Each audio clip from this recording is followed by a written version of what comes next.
కొన్ని కొన్ని సార్లు మా ఆయనకి నాకు అస్సలు పడదు. ఎప్పుడు టామ్ అండ్ జెర్రీలాగా కొట్టుకుంటూ ఉంటాము. కొన్ని కొన్ని సార్లయితే మంచిగానే ఉంటాము. మేము కొట్టుకునే సందర్భాలే ఎక్కువ మంచిగుండే కంటే. నాకులాగా మీరు కూడానా? కామెంట్ సెక్షన్‌లో షేర్ చేయండి. మా ఆయనైతే అసలు ఒక్కొక్కసారి అంటూ ఉంటాడు, "ఇంటికాడుంటే నా ప్రాణానికి ప్రశాంతతే ఉండదు. బావ అది దే, బావ ఇది దే, బావ ఆ పని చెయ్యి, బావ బట్టలారేయి" అని ఏదో ఒక పని చెప్తూనే ఉంటాము. నా ప్రాణానికి డ్యూటీలోనే హాయి. అక్కడ పని చేసొచ్చి ఇక్కడ పని చేయాలా అని అంటూ ఉంటాడు. అప్పుడు నాకొక్కటే అనిపిచ్చిద్ది. ఏమన్నా నా కోసం జేస్తున్నారా ఏంటి? అంటే ఒక 8 గంటలు నువ్వు కష్టపడి వస్తే నువ్వేదో బయటికెళ్ళి సంపాదించి వస్తున్నావని లెక్క.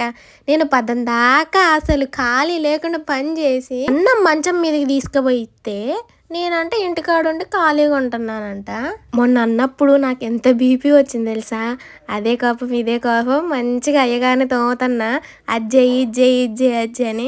భర్త అనేవాడు ఎప్పుడు బాధ్యతగా ఉండాలి. భార్య అనేది పొదుపుగా ఎప్పుడు ఏం ఖర్చు పెట్టాలో తెలిసుంటేనే ఇల్లు అనేది బాగుపడి